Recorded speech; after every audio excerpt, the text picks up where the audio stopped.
What is going on, everybody? We have a new article today. It's for Imperial Assault's Tyrants of Lothal expansion. This one is focusing a little bit more on the campaign stuff that is going to come in this box. I will admit that the campaign stuff for Imperial Assault is not really my favorite. I had usually played this skirmish mode. However, if this game is going to continue to have a life cycle, I think it's going to deal more with the campaign and less with skirmish, simply because of the fact that Star Wars Legion is out now, and that one is more of the skirmish game. And Imperial Assault's strength and unique strength in this is that it's got a campaign as well as an app that can enhance that campaign play, as well as provide solo play if you're interested in doing that. So a lot of good things have been coming for Imperial Assault, so it's nice to see this thing coming out. Before I get too much further, though, I do want to remind everybody there is a new big round of the giveaway going right now. I'm giving away 3 X-Wing conversion kits for 2.0. So there's, that's coming out very soon. All you need to do to enter to win one of those is become a subscriber and leave a comment on this or one of my videos. It's as simple as that. I don't think this will be our last expansion for Imperial Assault. I do think there'll be one more, at least one more wave. I don't know how many more waves, but I think we'll get at least one more wave. I think we'll see, because we still haven't seen Yoda yet, and I think since we got Palpatine, I think it stands to reason that we might just see Yoda, but I could be wrong. We shall see. So let's just dive in right here. So we got CT-1701. 1701 is a little bit too close to Star Trek for, granted, I have no problem. I love Star Trek, but 1701, interesting. Is he supposed to look a little bit like a Jean-Luc Picard Worf hybrid? Because he kind of has a little bit of Picard and a little bit of Worf going on in there at the same time. I wonder if it's like an inside joke.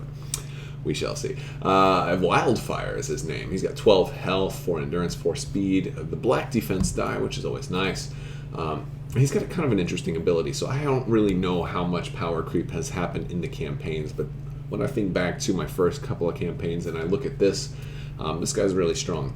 So they have these new power tokens, which you can save, and you can kind of just spend them to add extra damage. So he's got this ability down here at the bottom called Focus Fire. When he's attacking with a ranged weapon, he gets the ability to surge to gain a power token for attack, or for damage rather. So that one's pretty nice. And I believe he can save those and use those on subsequent attacks. So you can just save and build it up, and then boom, you can have like a big one. I think you can have a maximum normally of 2 of these power tokens, but he has something in here increasing his maximum at some point. But so you can, that can help you guarantee to have some damage. And he has also got the 2 surge after you resolve an attack with a ranged weapon to perform another attack with that weapon. Use after you resolve to perform another attack with that weapon against any target within 3 spaces of the previous target space. During this attack, add a white die to the defense pool, limit once per activation. Basically, he's shooting out like a cone of fire, so he's hitting one and somebody else that's close by, but the second target gets an extra white die, so he's not as accurate. And that's basically the idea. He's not quite so accurate. His main weapon is this DC15 Blaster. It's rolling 2 green dice. It's not that great, but it does have 2 accuracy, so you can hit a little bit. He's got a little bit of range on there. Green dice aren't that bad, so this is a decent weapon. After you resolve an attack with this weapon, if the target did not suffer any wounds, you get to gain another power token. So he is all about those power tokens. Maybe you want to deliberately miss the first shot so that you can hit the second target. That's certainly possible, although they'd be getting an extra white die, and they could roll that X and then completely dodge. So I don't know. I think it's just more insurance in case you completely whiff. That being said, let's see what else we got. One of his cards here is Reload. This allows him to have 3 power tokens instead of 2, and he can exhaust this card after you rest to gain 2 more damage power tokens. So this guy is all about power tokens. It's a nice way to guarantee you get some hits. So that's always useful. We also got, they showed us again the Death Trooper card, and this is the campaign version. And I hadn't really looked at it that much, but when the interesting thing here is this is, I think, going to help Imperial players who are looking at their open groups, because a lot of times you'll have like maybe 1 open group, but you can choose any number of Death Trooper deployment cards as 1 open group. So you can just say like, oh, I only have 1 open group. Okay, boom, all these Death Troopers. You can basically flood the board with Death Troopers if you wanted to, and so instead of just having a Stormtrooper unit, which is 3 units. Death Troopers are individual, so you can build a custom Death Trooper unit with however many you want. I mean, granted, at a certain point, you're only going to have so many cards in this set, so I think at most you're going to have is 4. But if you buy 2 of these, and this is how they're going to get you too. They're going to have you buy 2 of these, so you can run like, oh, I'm going to run a unit with 8 Death Troopers, pow, and that's going to use up all your points. But I mean, so that's pretty nasty. And then they also have tactical comms. After your activation, you may immediately activate a Death Trooper or leader group with cost 6 or less. Limit 1 tactical comms per round. Okay. I think that red and yellow, that's not bad. And you see, the thing is, I look at this card and I see red and yellow. Oh, that's good, but they're not going to have the range, so they're going to have to like shoot stuff close. No, +3 accuracy built in, plus a surge for 2 more accuracy. So they, they're going to be all right. They're going to be very, very strong, but you're going to pay. So they're very flexible, though. That's a cool kind of unit. We do get a look at the Loaf Cats. So I think this is the other extreme. This is like I can see Loaf Cat swarms being really crazy. I don't know if I'll buy 2 of these expansions, but I mean, if you do and you have a whole bunch of Loaf Cats, that could be fun. They only cost 4 for your gray, and they come with 2, so effectively you're paying 2 points per miniature.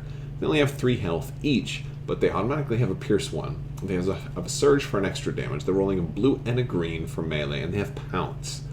That much is nice. And they have Rat Catcher, and they can take an action to give themselves the defense token. They have a black defense die. They can gain a defense power token, so you can just kind of, stock up a couple of extra defense. So your 3 health is going to go a longer way, especially if you have them working together and they're all giving each other these tokens and they can interact. And I love Curious. After you interact, suffer a strain, which they can basically try to tap into a control panel and they get zapped, which is pretty funny. It is a little bit funny, I gotta be honest with you.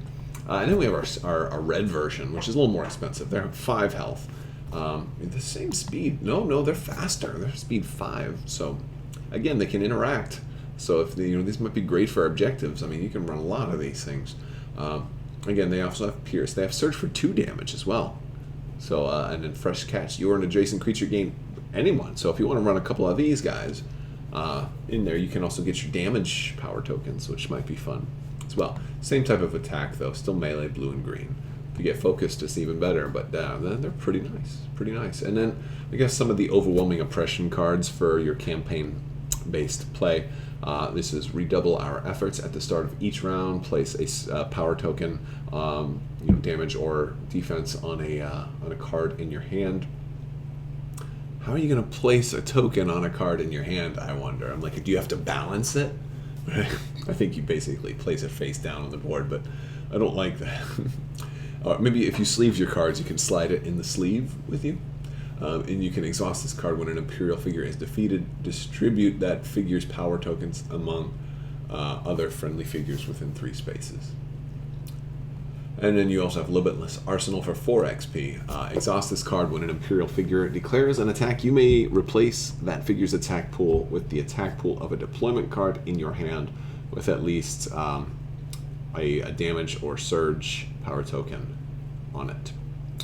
So it's all right, interesting stuff. I'm not super thrilled about campaign-based stuff, even though the app is out there. I just have, I think part of it is because if I'm going to play this type of game, Legion has pretty much consumed my efforts. But in the interests of talking about Thrawn and the Ghost Crew and things that this wave is bringing up, I will go ahead and throw out there. I did pick up Mel Miniature's Ghost Crew. He just put that out there on Shapeways.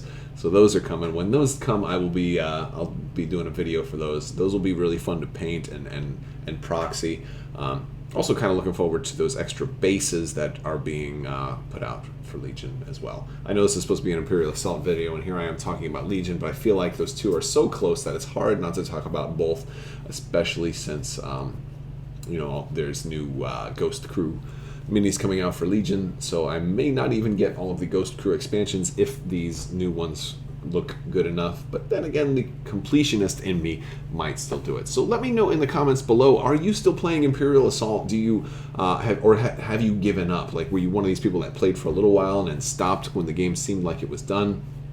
Are you did the app, have you played the app yet? Is that enough to get you back into the game? I know a lot of people are still playing Imperial Assault. I think the app has done great things for a lot of people, but one of the biggest things that I hear right now is that people who are playing the app are desperate for some more updates to the app. Like, let's have another campaign or some more scenarios. I think that would go a long way. I think people would really like that. And I hope they're listening. I don't know if there's some hiccups with it, and maybe some things that are holding it up. But I would hope that I know, like with things like this, when you have to get licensor approval for stuff, it can take a while. So I know that's one of the things that it's always one of those problems when you're licensing content through another party. And that's, I think, one of the reasons why you see so much more Terranoth-based games coming out, like Heroes of Terranoth and all the Rune Wars stuff, which really makes me wonder why we don't see Descent anymore. And I wonder if they might revisit Descent, because Descent was a quality game as well. In fact, I think I would, especially since Legion is out right now, I might almost rather play Descent. But let me know. Let me know what you guys think. If you like this video, go ahead and give it a thumbs up. Let me know what you think in the comments below. Don't forget to check out Crabbok.com and check out my Discord. Thank you guys so much for watching, and have a great day.